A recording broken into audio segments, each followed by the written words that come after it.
Aujourd'hui, donc, on est ici pour présenter à des agriculteurs et des élèves étudiants le projet Culture Prairie qui est en place depuis 2 ans.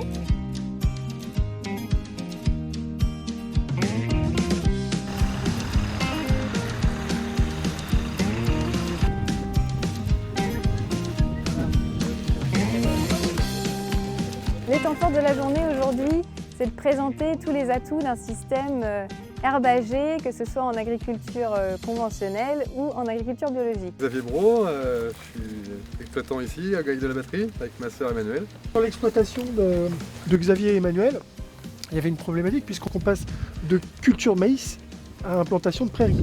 La première année, il y a eu 18 hectares. Et oui, au printemps, il y a eu 18 hectares et à l'automne, 37. Donc ça fait beaucoup de jeunes prairies. Ouais. Beaucoup de jeunes prairies. Le fait de diffuser un peu ce système, c'est sympa quoi, parce que ça implique plus de rentabilité pour les exploitants et un maintien d'un niveau de vie correct pour eux, quoi.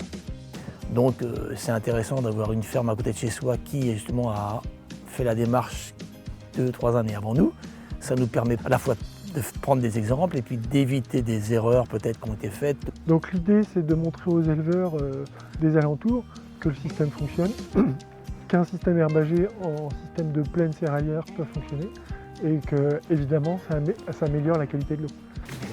On avait cassé 5 hectares. De ces 5 hectares, on avait implanté un colza. Le colza en septembre, les vaches l'ont consommé en février-mars. Et derrière, on a cassé ce colza pour implanter un point févrole, donc le métail avec la prairie. Donc c'est un semi-simultané.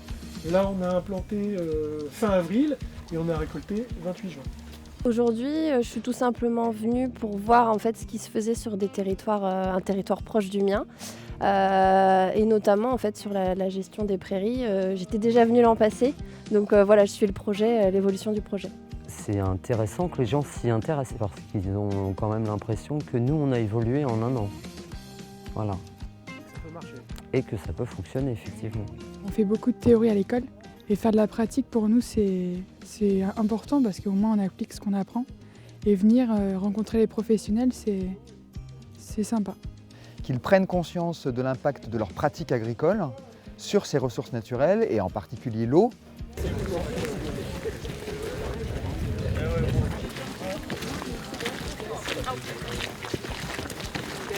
Comment on réaménage le parcellaire? Parce que là c'est en pâturage, donc il y a besoin de clôture, il y a besoin d'abreuvoir, il y a besoin de chemin. On valide les acquis, on confronte vis-à-vis des éleveurs qui se posent des questions, on leur présente les différentes problématiques qui ont été rencontrées.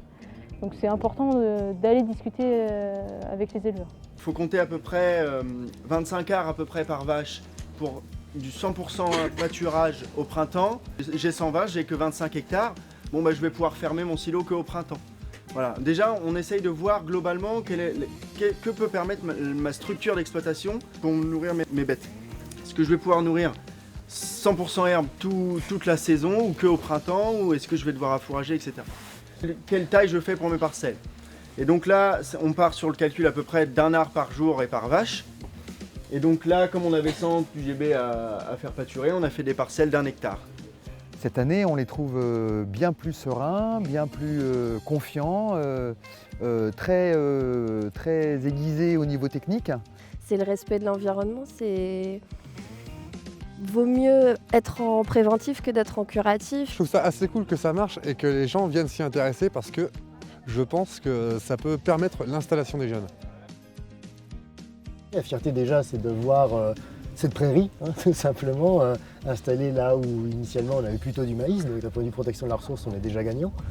La fierté aussi de voir la dynamique positive que cela insuffle, on l'a vu dans les témoignages, on le voit dans le questionnement des éleveurs qui sont présents et puis des étudiants aussi. Ça interroge, ça intéresse et on se dit que voilà, on a touché peut-être une corde sensible, que ça peut intéresser d'autres producteurs du territoire ou d'ailleurs et que ça peut motiver d'autres personnes de se poser la question de la meilleure valorisation de l'herbe et donc un développement de l'herbe à terme. Et puis une troisième fierté, c'est de voir qu'on ne se contente pas de ce projet-là. De voir que les exploitants sur ce projet, sur cette ferme, ont d'autres idées, on souhaite s'améliorer, on est sur l'amélioration continue. Et ça c'est super parce que ça crée une dynamique positive.